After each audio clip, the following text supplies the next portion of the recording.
लाठियां सवालों पर जवाब नहीं होती, हर सवाल पूछने वाला दुश्मन नहीं होता।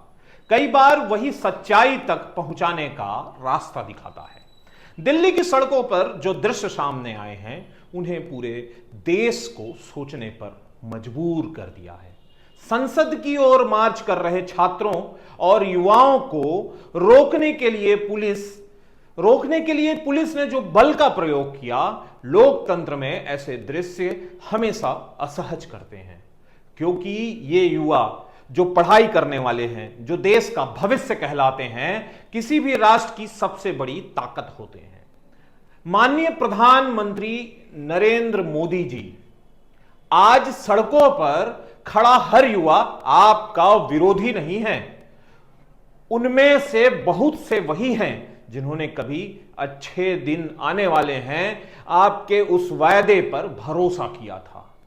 वही ये युवा हैं जिन्होंने सोशल मीडिया पर आपके विचारों को इंस्टाग्राम और फेसबुक पर साझा किए थे। आपकी उपलब्धियों पर कभी इन्होंने गर्व किया था। हर कठिन समय में आपके नेतृत्व का समर्थन भी किया था। जब पुलवामा में शहीदों पर बदला लिया गया, तब यही युवा थे जो आपके साथ मजबूती से कंधे मिलाकर खड़े हुए थे। जब भारत ने वैश्विक मंच पर अपनी उपलब्धियों से देश का सिर ऊंचा किया, तब भी यही युवा थे जिन्होंने सबसे आगे तिरंगा लेकर आपका मनोबल बढ़ाया था। लेकिन आज यदि यही युवा कह रहा है कि व्यवस्था में कहीं कोई कमी है, किसी परीक्षा या किसी भर्ती नीति को लेकर उनकी चिंता है, तो उनकी बात सुनना भी उतना ही आवश्यक है।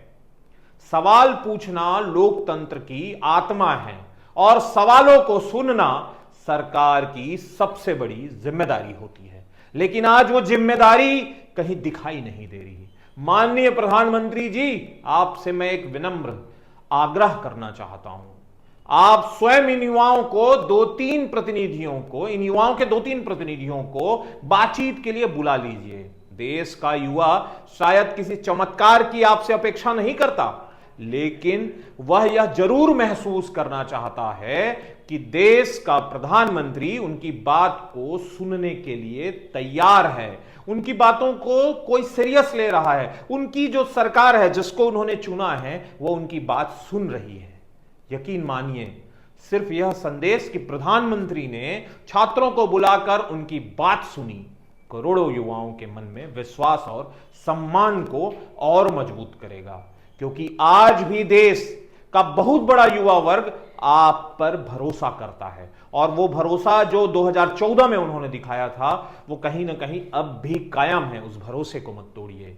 वह मानता है कि यदि उसकी बात सीधे प्रधानमंत्री तक पहुंचेगी तो उसे न्याय मिलेगा। कृपया उस विश्वास को टूटने मत दीजिए।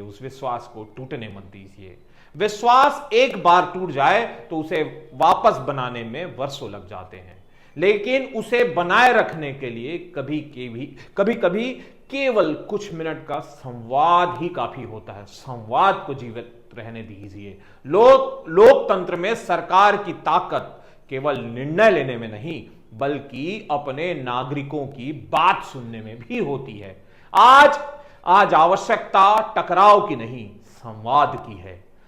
लाठियां भीड़ को तितर बितर कर सकती हैं, लेकिन मन की पीड़ा को समाप्त नहीं कर सकती। इसलिए मैं कह रहा हूं कि एक संवाद उन छात्रों के साथ बहुत ही आवश्यक है। आज देश का युवा लड़ना नहीं चाहता, वह सुना जाना चाहता है कि कोई उनकी बात सुने, कोई उनकी पीड़ा सुने। वह चाहता है कि उनकी मेहनत, उनके सपनों और उनके भविष्य को गंभीरता से लिया जाए। अभी भी समय है, संवाद का एक कदम उठाइए। शायद वही कदम आज का तनाव समाप्त कर देगा।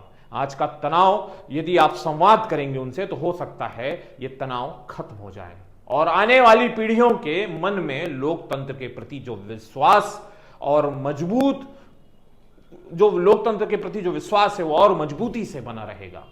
क्योंकि याद रखिए, हर सवाल पूछने वाला दुश्मन नहीं होता, कई बार वही सच्चाई तक पहुंचाने का रास्ता भी दिखाता है। इसलिए मैं पुनः निवेदन करूंगा अपने देश की सरकार से, अपने देश के सत्ताधीशों से कि उन छात्राओं के साथ, उन आंदोलन कर रहे छात्राओं के साथ आप संवाद करिए। संवाद से ही इसका हल जरूर निकलेगा। नमस्कार।